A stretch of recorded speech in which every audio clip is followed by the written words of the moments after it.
Welcome to the Startup Grind. So our featured speaker tonight is someone that I am really excited to bring to you guys. Not only, obviously, did he win the Innovation Challenge, but he's actually, I think, the youngest guest that I have had here. He's done a lot already in his life, but he's also a really humble, likable guy along the way. He started out with a company that he built and was able to sell, and then went into, he has kind of a unique blend of passion in both finance and marketing, which is kind of strange if you think about that for a minute. So he has been able to affect a lot of different companies in specializing in marketing on his journey toward creating what he now has as eVisit. So I'm going to have you guys get up on your feet. It's a good time to come into these chairs, you guys. I'm just giving you a last chance here. And join me in welcoming Bret Larsen.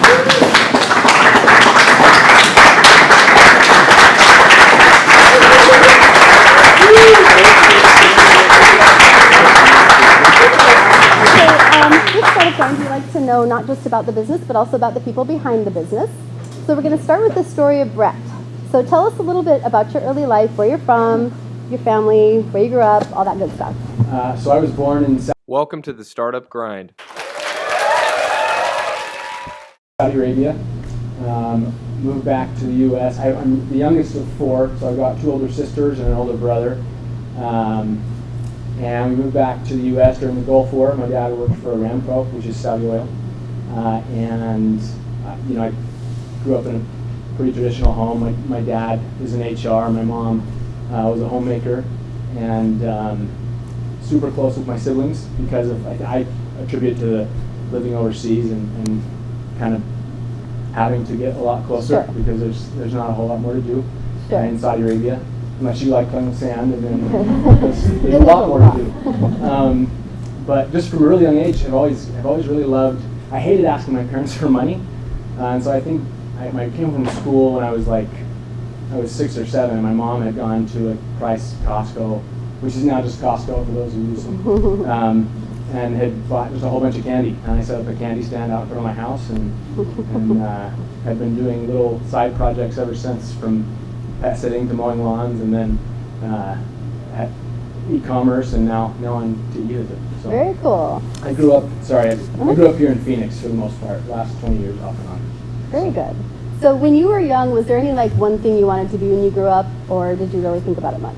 I think I wanted to be a dinosaur, actually. I have never heard that one. No, I loved animals as a kid, and so I wanted to be a veterinarian. And then as I grew up, money has always fascinated me. And so I thought about going into medicine and becoming a doctor, and I thought about going into orthodontics. But just at the end of the day, I realized that what I loved about it was growing businesses. I loved the growth aspect. I loved diving in and understanding how things worked and how to make them work faster and more efficiently. So. Okay, cool. So you went to school at ASU? Yeah, I'm a WP Carey grad. Very cool. And your degrees are actually dual finance and marketing, right? So, in accounting and marketing. Accounting and marketing, yeah. So if we were talking and I'm boring you to death, it's the accounting side of me. No insult to all the accountants out there, I'm just saying. I'm a numbers girl too. All right, so tell us about your first few jobs. Your first company. Yeah, so my sophomore year at ASU, I've always loved business. And my sophomore year at ASU, I'll take a step back. Growing up, my parents talked about doing businesses a lot, but nothing ever happened. They never really followed through, and it always frustrated me as a child. And so when I started my sophomore year at ASU, I was in the accounting program, and I thought, no, I'm just going to do it. I'm just going to go out, and I had some ideas. I'd seen some other businesses people were doing, and realized, at least thought I could do them a lot better. Whether or not I did, I don't know. And so I started working at it. I went to some mentors that I had and ran the ideas past them, and realized the one mentor I went to speak with said, well, what's something that Arizona has that everyone wants but they can't get? And I grew up in the East Valley in Mesa, and my parents' home was built on an orange grove. Well, the subdivision was built on orange groves, and so we had orange citrus trees. And he's like, what about citrus? And I was like, no one's going to buy citrus online. It's a silly idea. And as I thought more and more about it, I was like, well, just give it a shot. And about 6 months before that, I had met a guy who, I worked for Sprint as a sales rep, and I met a guy who knew how to do SEO. And I just stayed in touch with him. And as I started to build what became Gourmet Orchards and Arizona Orange Company, I started talking to him. He started teaching me how to do SEO and how to get higher rankings in Google. And so at the time, my wife is here, she can attest to this, I put everything we had into building these websites. And we launched them, and within 2 weeks I made my money back. And which frankly is probably just dumb luck. I'm not everyone who knows me here will attest, I'm not extraordinarily smart. And it just kind of grew from there. Was it part of the brand, do you think? What was it that kind of, SEO, yeah, obviously. So the name Arizona Orange Company was very helpful because when you your domain name is after something people are searching for, you automatically get rankings pretty easily. At least at the time you did. And then I started learning more and more about how to target keywords and how to find the right niches, and which got me into more digital marketing and content marketing. So by my senior year at ASU, I think I was 2 classes away from graduating my degree in accounting, and I realized that if I had to walk into, I won't name any names, into a large accounting firm every day of my life, that I would very quickly become dissatisfied. I added marketing as a concurrent degree and extended my educational career, which was also really a whole lot of fun. We had about 400% compound annual growth year over year for about 4 years. Wow. And they were acquired by a private equity firm here in Phoenix that specializes in e-commerce. That's really cool. I love that story. Very cool. And so from there, when you graduated, where did you go next? Yeah. So coming out of doing e-commerce, I love e-commerce. I realized 2 things that I didn't like about it. The first one was sourcing and fulfilling a physical product. There's a lot of hands-on. Unless you're Amazon, there's a lot of hands-on work that goes into that, and a lot of you can only fill so many boxes in a day. And the second was I wanted to build a team that was constantly looking to improve. I wanted people around me that were smarter than me. Not that there weren't people there that were smarter than me, but that would make me bring my A game, right? That I wasn't having to tell them where the solution was. They were bringing me the solutions.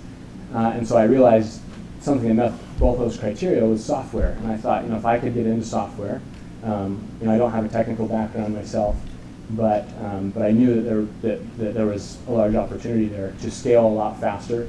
And so I went to work for a healthcare technology startup here in Phoenix. And where I met one of my co-founders, Dr. Glenn McCracken, and we started, it was actually telemedicine based, but just a different model. And I spent about 18 months there working and learning and figuring out, which is eventually where the eVisit model came out of. Cool. Very good. And then you went into marketing for a while.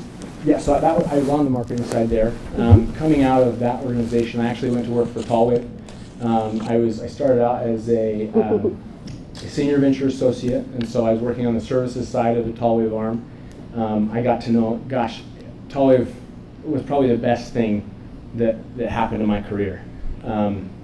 It gave me exposure to so many different organizations. I worked with some of the most talented people. The organization as a whole is really focused on not just self-improvement, but improving processes and building systems that are scalable.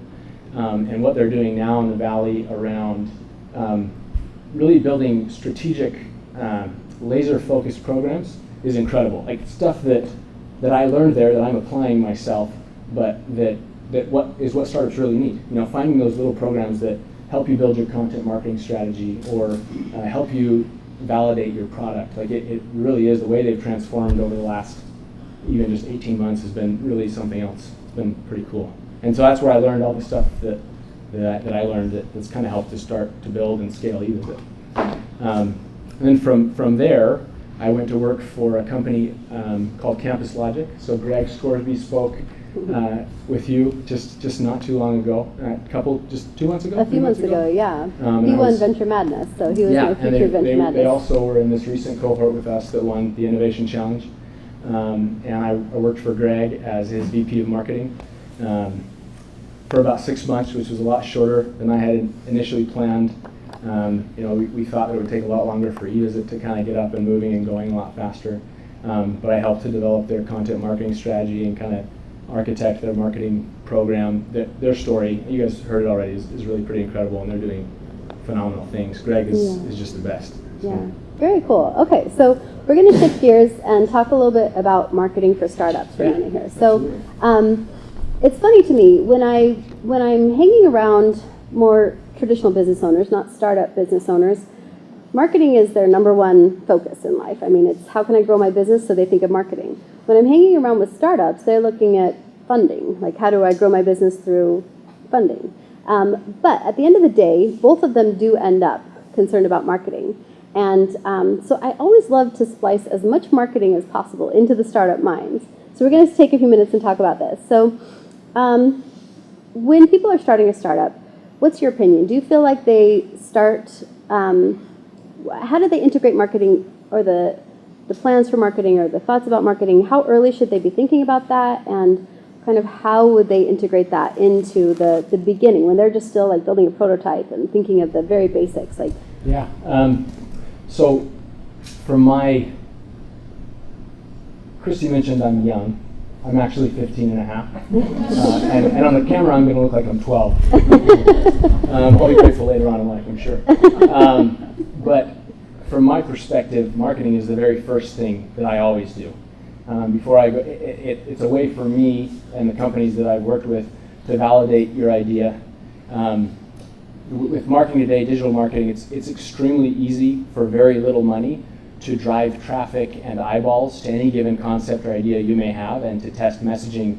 The tools that are available to do that are so readily available that I start marketing before I write a line of. I never write a line of code, and my other co-founder Miles, who's here, would correct me if I did say that. And we wouldn't have a business if I was before writing he code. writes a line of code. Before we put together the software at all, I start marketing. And I prop up calls to action and ways for me to measure if my messaging is resonating with the groups that I think want my product. Okay, so let's talk on a very tactical basis. Yeah. So one of the first things you would do is throw up a website that has a call to action and a email collector box. Is that what we're talking about? Yeah, so, and again, really inexpensively. So tactically, usually I go and I find there's a number of services out there. There's one called themeforest.com, and I'll go buy like a $15 website template for WordPress. And I'll pay someone overseas through Odesk $100. I craft the messaging, what I think the messaging should be, and I'll pay someone $100 to just install WordPress on like a GoDaddy hosting or some, just very, very inexpensively. I make sure it looks professional. I make sure it looks polished, and then I start driving traffic. And you can do that a number of ways. I've found that the most effective way is through content marketing, whether you're developing your own content or you're sharing other people's content that's being driven to your site. And then you can pay for it. Facebook ads are extremely inexpensive. I think if any of you are familiar with Unbounce, I think he validated that idea through Facebook ads. And now Unbounce is kind of the name in landing pages. But that's really at a tactical level. That's kind of where I start. So let's talk a little bit about content marketing, because that's a really big thing right now that I still run into people a lot that don't know what it is. Yeah. So just try and explain what content marketing is and kind of what some of the pieces of it, how you implement. Absolutely. So today's buyer, I think everyone's heard this, but today's buyer is much more informed. By the time they actually reach you in the buying cycle, they've already done 90% of the research, and they're validating what they already think is the case. And so a way to capture them is through developing educational content that you give away. And there are other tactics down the road where you can develop content that you hold on to and trade to them for contact information, things like that. But my goal as a marketer, whenever I start out, is I think of the subject matter or the the market that I'm playing in, and I try to level up from where I'm at. And so as far as the content subject matter. So if, for example, we're a telemedicine startup. We're in the telemedicine space. We go out and we talk about, I look at my customer, I look at who I want to buy from me, and I think, what do they worry about every day? So someone who does very, very, very well at this, and I think they would tell you this is how their business has grown, is Neil Patel from Kissmetrics. So he knows that his buyer are digital marketers. And so the content, but his product is a analytics platform that helps identify who's visiting your website. But he knows that as a digital marketer, analytics is only a portion of the thing that I'm actually worried about. What I'm worried about is, SEO, is link building, is landing page, A/B testing. He's done enough development, and his team has, to understand at a higher level what are the things that I think about on a daily basis. And analytics is one of those, but just a very small portion. So I look at the larger picture and say, how can I create thought leadership? How can I position the company as an expert in my field, so that the people who I know are my customer but aren't ready to buy yet, I still get in front of them and I start building that relationship by providing really valuable content and things that help them in their day-to-day. Very good. Thank you. So a little bit, there's another sneaky form of marketing called growth hacking, where you basically build a process for growth right into the product itself. Any thoughts around that side of marketing? Yeah, absolutely. So this is something that again, when I was at Tallwave, this is something we focused on very, very tightly, just because our goal was rapid growth. And so even more so than building, you'll see a lot of companies do it in the way that they're offering free product or discounted product when you tweet a link about buying something, or friend referrals. Uber is very, very good at this. You get free credits to drive when friends use your link. Even taking it even a step lower, it's much more about the systems you build and how repeatable those systems are. The processes that you're building, I look at growth hacking much more as a systems and processes exercise, rather not just a how can I build a viral component into my product, which is also important. But if you can build repeatable systems and predictable systems, you can measure the outcomes, and as you test in any given funnel and understand, okay, my cost of acquisition on organic traffic is $5, but my cost of acquisition in paid traffic is $300. I'm going to put a lot more resources into organic traffic until the point of diminishing return. That doesn't mean I ignore the other channels, but so. Okay, good. So then I would say last thing is, when it comes to any advice you would have for a startup on, when they're sitting there looking at where to start, how to build a marketing strategy, just from a thought process perspective, like where would they start? So I think the mistake a lot of startups make is they don't define who they are, and they don't define who their buyer is or who they think their buyer is. So I always start out on the brand. And a lot of people think about the brand and they think, oh, it's a pretty logo and it's and a color scheme and a website and maybe some business cards. And that's the very last thing you should create when you're creating a brand, is the website, the logo.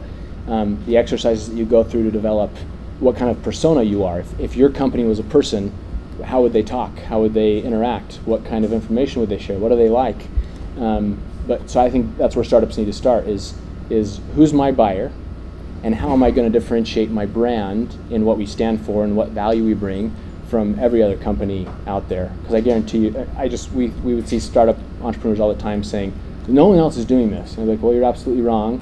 And if they're not doing this, they're doing something else that your customers are buying right now. Yeah, well, very good.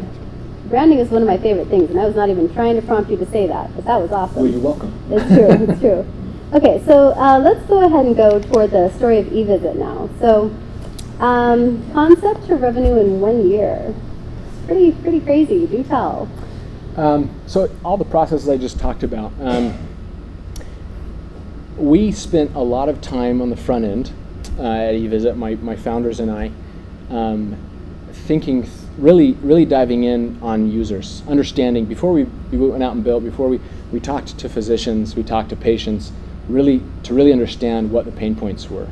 there are a lot of companies out in the market right now connecting doctors and patients who have a pre-existing relationship, or excuse me, who do not have a pre-existing relationship. And we realized there's a lot of hesitancy from patients seeing a doctor by two-way video that they'd never met before. They can't touch me, they can't take my temperature, they can't check my blood pressure. Is this person here in the U.S.? Just the questions that come up were kind of, this, you can't do this. And so we realized, we started to look at the finance industry and what happened. My parents are young, they're in their early 60s, but 10 years ago they wouldn't touch a computer with their financial information. And now they never go into a branch. And so we tried to look at that and how it compared to healthcare. And what happened was banks built a relationship with their customers, and they made certain guarantees that outcomes would be supported, or that they'd take care of you if something bad happened. And so we thought, if you could have the patient's relationship, their primary care physician, saying, Christie, next time you have a sinus infection, you're more than welcome to come and see me in the office, but if it's more convenient for you, we can just do a two-way video visit. I can send your prescription to the pharmacy electronically, and you can just pay me through the eVisit app. And as we started telling that story to physicians and patients, we kind of got a lot of head nodding, and would you use that? And they'd be like, yeah, I absolutely would. And so we really started out really understanding the problem, and took that and started marketing. We put up a website, we started driving traffic, measuring how many people opted in to be notified when our full launch was going on, and found the right team members to help us build things really quickly and validate fast. And so again, one of my co-founder, Miles Romney, he's our CTO, and just a genius when it comes to developing. And so a lot of that is due to him and the work that he's done, how quickly he was able to do it. And so we created a lot of, I say, no one here probably has ever heard of eVisit before tonight, but we created a lot of buzz in health tech by our content marketing program amongst physicians. So by the time we were able to launch the software, we had a list of customers ready to go. People who already said, I will buy this if you make this. So very good. So how did you face, a lot of startups get tripped up on how to just even get to that first stage of having their prototype built. A lot of them just financially are trying to figure out, you can't really get funding or assistance until you have proven some things for the most part.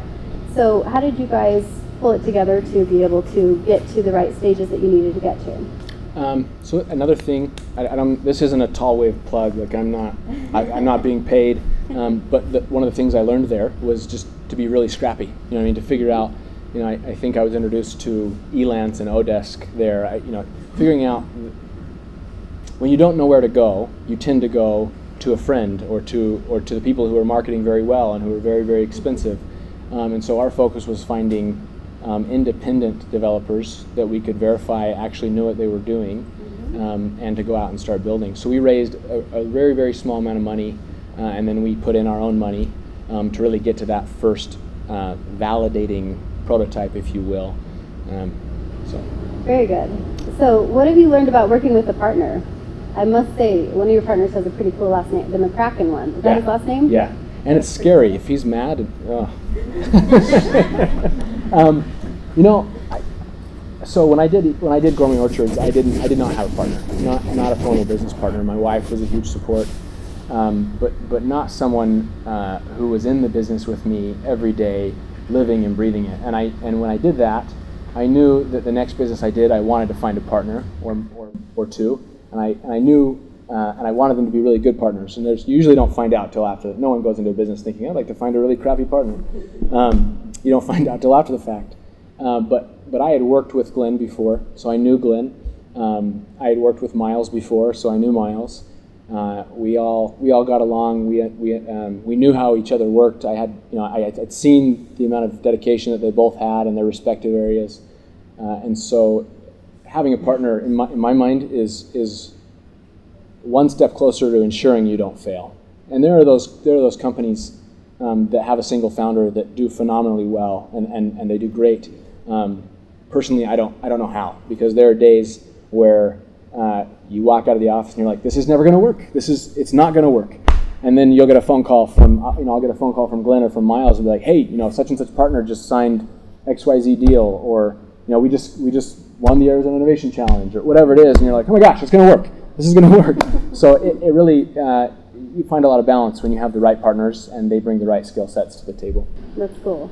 And I know you mentioned as well with this you've been fortunate to put together a really good team as well, which finding top talent for a startup is no small challenge. So how were you able to find the right people? How did you know it when you saw them? And how were you able to attract them and retain them? Great question. So I think most, at least what I hear startups lament about, is raising capital. And how hard raising capital is, and it is hard. You go through a lot of meetings, you meet a lot of people, you get a lot of no's, but I would say by far, it's been much, much harder to find the right people. And as part of the reason I wanted to be a founder, I wanted to start, something that I could call my own and share with partners, was so that I could choose who I got to work with. I worked for a gentleman one time, and he put it very interestingly. I've always remembered it. Is could I spend a car ride with this person to Flagstaff? And if I can't, they're not the type of person that I should be working with. And so some of them I've known before, but at the outset, I sat down and I listed out the qualities that I wanted to find in the people that I surrounded myself with. And in tandem with that, something that Glenn has always been a big proponent of is you never want to be the smartest person in the room. And if you are, there's a huge problem. You're going to have a hard time scaling. And so I listed out the qualities I wanted, which have actually become our core values. And that's how as we've brought in people and vetted different people, that's really the way that we as a group have vetted them. And then the second part of that is at eVisit, we have a democratic hiring process. In that every person on the team, right now we're small enough that we can do that. We have 12, 16 full-time people. Every single person can sit down with this new candidate and ask them questions and get a feel for who they are and the way they work. And if one person says no, we don't hire that person until we can either convince that person to say yes, or we don't hire them. So it's worked out really well so far. Again, that becomes more difficult as you grow by headcount. But well, very cool. All right, so let's talk about this Arizona Innovation Challenge. Yeah. So, what was the application process like? You went through it a few times. What was kind of from the front end as you're approaching it? What was that experience like, and how did you approach it? So I actually had an advantage this time in that I had worked. So we applied 3 times as eVisit, but I had also written the application for 2 other companies that I worked for. And so I had an advantage in that it wasn't my first time trying to formulate my thoughts around a 2-page application. But the guys over at the ACA will tell you this. They basically tell you how to win. The instructions they give you, the rubric they gave you, and the reason it took me 3 times is because I ignored the rubric the first 2 times. All the pieces were there, but I wasn't putting them on the paper. And as I went and talked to previous winners, and it kind of dawned on me. So I'll take a step back. When it's your own company, you're a lot more emotional, or at least I am, about the decisions you make, the things you write, the way you write them, why you write them that way. And so as soon as I was able to pull myself out of eVisit being my baby, like it became a lot more objective, and I was able to translate the information in a way that was a lot clearer. So it was a really good exercise. Randy mentioned if you can't explain your business in 2 pages, then you really need to take a hard look at what you're doing. Yeah, that makes sense. So which areas do you think were the strongest for you as a fit for this challenge? Or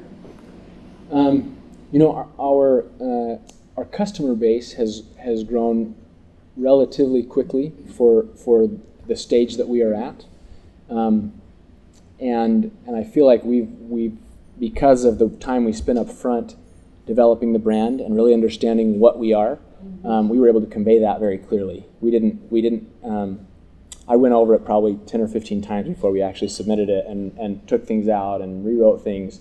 But being able to crystallize exactly what we did and why we were doing it that way, I think was a real strength for us. Okay. So what advice do you have for others who are considering trying to entering the challenge besides follow the rubric? So follow the rubric. Talk to previous winners. I think they'll all tell you to follow the rubric, but really dive in and don't. I think the first mistake I made the first time was that I did it like 3 days before it was due. Right? I put a bunch of words on there. I'm like, hopefully this works. Spend time, because it's not just about the innovation challenge. It's about formulating your business plan. And I think, at least from what I've seen, founders don't necessarily put together a formal business plan anymore, nor do investors ask for one very often. We've pitched a number of times, and I have not been asked for a business plan to date. So it's a really good exercise to go through. And then the second part is reapply. Those companies that aren't winning, it's probably because they're just not trying again. So. Very good. All right, so one of the things I like about you is that you're a really authentic person. And so you're not afraid to both, be excited about your successes, but also talk about the challenges that you have had along the way. So what made you kind of decide to operate that way rather than, keep it glossy and stuff like that? I mean, here at Startup Grind, we try and help everyone always approach it that way, but you seem to naturally do that. So what's the value of that, and why do you do that?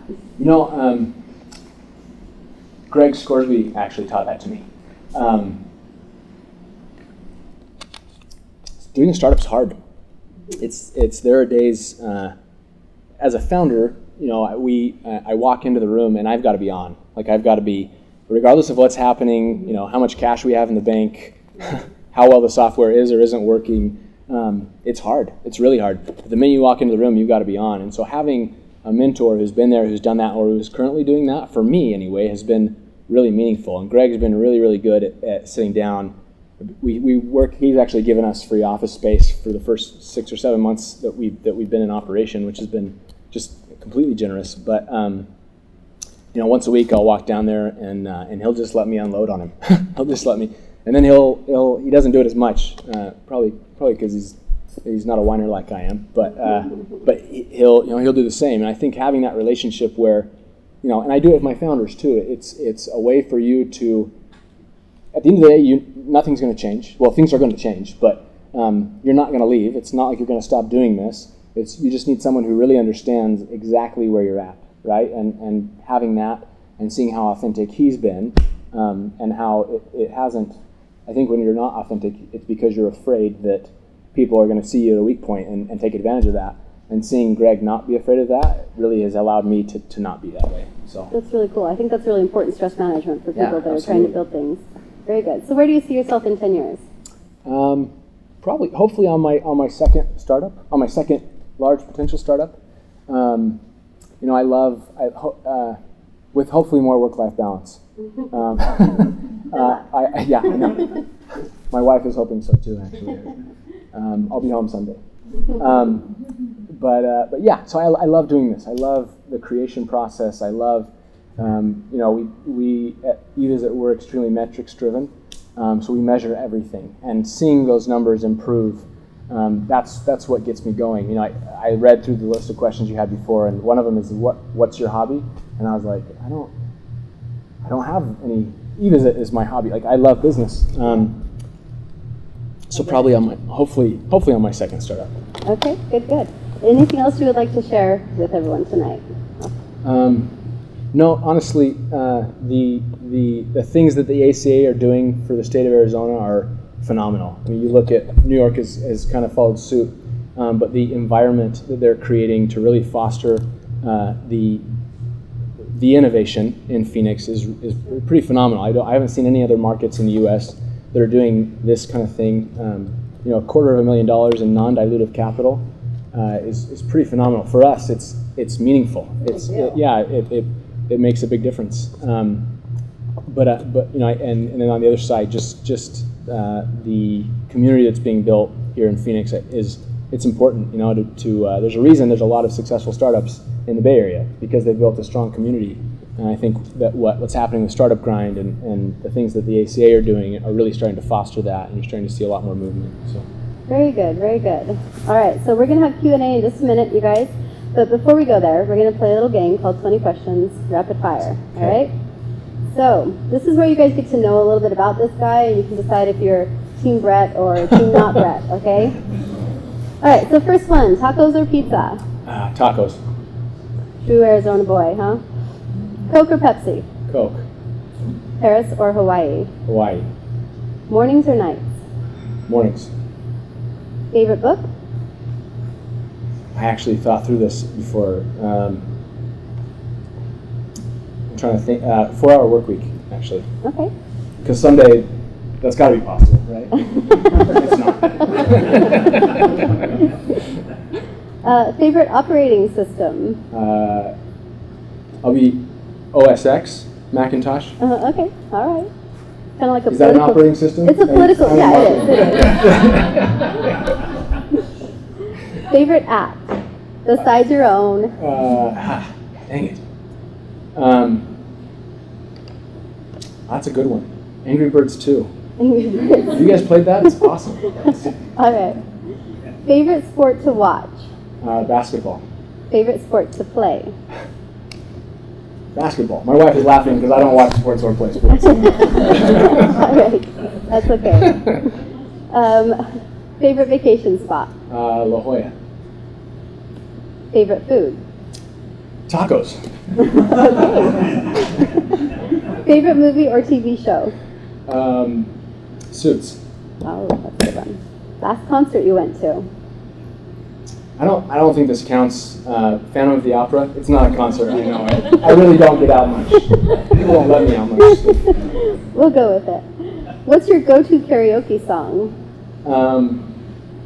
Jared Bailey. Probably Santeria. All right. Anything you collect?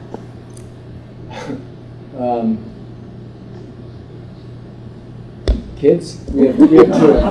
Not in a creepy way. Next question. All right. Pick an adjective that describes you. One starting with the letters D, E, and F. This could get dangerous. Delightful. Excited. And fun. All right. That was fun. It wasn't a question. Fun. There were people saying that fancy should have been the F one. Maybe, yeah. Why would they be telling me that fancy? Who told you that? I never can give away my sources, man. This is how I get good sources. I really like Ariana Grande. You know, I'm so fancy that I can be a bit of a prima donna sometimes. I like things a certain way. Who said that? It was you. His last name might be Scoresby. That's all I can say about it. All right. Fill in the blank. Being an entrepreneur is? Awesome. Okay. A cause you are passionate about? Healthcare technology. I know that sounds like a plug. It's not. Like there's a lot of really cool things going on, especially here in the Valley. Good. One thing on your bucket list? I would love to go to Tahiti. As like the weirdest places, I've been in a lot of weird places that most people haven't been to, but none of the fun ones. So I'd love to go to Tahiti someday. Okay. And then the last one. So there's an impressive ratio of square footage to square footage covered by love sacks in your office. Is there any story behind your love sack office? Who doesn't like a love sack? It's like an HR problem waiting to happen. No, our space is limited, and so we've got so you guys can appreciate we've got like 12 people and 950 square feet. We share desks, we share everything, and so just trying to get creative around the furniture that we could afford and that could fit into that space. And there was nothing else, the love sacks. So that's what you get. Perfect. And they're comfortable. Have you guys ever sat in a love sack? They're amazing. It'll change your life. Go out and buy one. I like it. Very good. All right, you guys, we have a few minutes for Q&A. So, anybody? Questions? Raise your hand and we will help you through. So, what was the moment that you realized that this is the problem you wanted to go solve? That's a great question. So, I think when I was working in the other health tech startup, I kept hearing the problem repeated to me, like day after day after day. My role at that company was marketing to the end user, to the patient. And I was passionate about what they were doing, and I believed that they would be enormously successful, and they have been. They were just acquired by Teladoc. They just had their IPO for like $30 million. They're doing phenomenally well. We're super excited for them. But as I heard the problem over and over again, I realized there's something there, right? There's something that we're not meeting that needs to be addressed. And so I think that was the moment that I realized I would say a better way to do this. There's a different way to do this that will address the market in a different way. Great question. Thank you. Any other questions? While you were working at Campus Logic, how did you balance eVisit and Campus Logic at the same time? That's a really, really good question. So I learned through doing gourmet orchards that it was a seasonal business. So I learned, and I had to have other jobs to support my family during the off season. And I learned very, very quickly that I personally became very unhappy and dissatisfied with both projects, what I was doing for my employer and what I was doing for myself, when I tried to mix the time that I spent into the same space. If I was stepping out to make phone calls, if I was, during the time that I was being paid for someone else, and it didn't feel right. And so I ever since then, I tried to just be I tried to be very, very careful about only working on eVisit after 6 or 7 or 8 o'clock at night when I left Campus Logic. So great question, really good question. I made sure I set aside time that was eVisit's time, right? My kids were in bed, I'd spent time with my family and making sure, and there was a lot of late nights, but it helped keep me balanced in the sense that I was giving my employer, Campus Logic, what they were paying me to do, but also being able to fulfill kind of my entrepreneurial drive, the things that really keep me going, that move me. So, great question. Thank you. Can I ask one more question? So, in terms of your piloting to gauge that whether doctors are willing to use the app, how do you make those B2B connections? Because healthcare is a big space here. Yeah. It takes a long time to get to the decision makers or the influencers who can put you in touch with the right people. Yeah, so I'll step back to the branding portion of what I said earlier is be hyper laser focused on who you are selling to. If you can say that I want primary care physicians who are between the ages of 25 and 45, I don't even know, can you be a primary physician at 25? I don't think you can. Yeah. So don't target them, they're not good doctors. But being hyper focused on who it is. So if I wasn't in healthcare, if I was if I was selling glasses, I'd be hyper focused on hipsters who live in San Francisco, who do X, Y, Z. Like those are the people I want to buy, which make it a lot easier to get directly in front of them because you find out where they spend their time. Are they reading blogs on being a hipster? Are they where do they spend their time? So you can get in front of them right where they're at, and you get directly to the decision maker. Once you get that laser focus on where you're marketing to, specifically, how do you get past the gatekeepers to get that 5 or 10 minutes with your Yeah, really good question. So initially, I used personal connections. My co-founder Glenn is a physician, and so we were able to leverage a lot of his network with people that he had built relationships and that trusted him. But then going to mentors who had connections in healthcare that I could just walk in. They didn't necessarily know me, so I wasn't getting a biased response. We were really careful about that. And even when Glenn was making introductions, most of the time he didn't let them know that he knew me. We were trying to get very clear-cut feedback on this won't work because of X, Y, Z, or this is so. Personal connections, and then if you are running an efficient content marketing program, whether it's every day or once a month, you're going to eventually, if you're distributing it in the right places, you're going to eventually get those people who say, "Hey, this is something I'm worried about. I'm gonna sign up for their email campaign, or I'm gonna request that white paper they've developed, or whatever they're doing." So you build that list, and then I've found that our physicians really, really want to be heard. Like they take pride in the fact that what they've told us is being built into the product. Everyone wants to feel like if they can go to their friends and say, "Hey, they exist because I told them to do that." Like that's a point of pride for them. So, good question, great question. Kelvin. Yeah. So going back to the early fundraising piece you talked about, you never wrote a business plan. I've never written a business plan ever that anybody cared about. But just from your experience and kind of opinion here, as you're talking to people about raising money, kind of investing into this thing, if they're not looking at the business plan, what are they valuing the most here? Is it the team? Is it the business model? Is it your ability to attract talent and pivot? Is it the relationship that they have? Do you need that there? Most of these people here aren't having a relationship with a personal financier. Yeah. What is it they're looking for? So, how well do you know your story? I think the business plan exercise helped solidify that. So we actually did write a business plan. I'd love to show it to you guys. You guys would fall asleep after the executive summary. Extremely boring. But it helped us understand who we wanted to be. And it started out this big, not the plan itself, but the idea. And we quickly realized that the market we were trying to get into, which we were going to build an EMR. It's going to be awesome. We realized how capital intensive that was going to be. And we realized that, guess what? 1,000 other people have already built EMRs, and the space is just overwhelmingly crowded.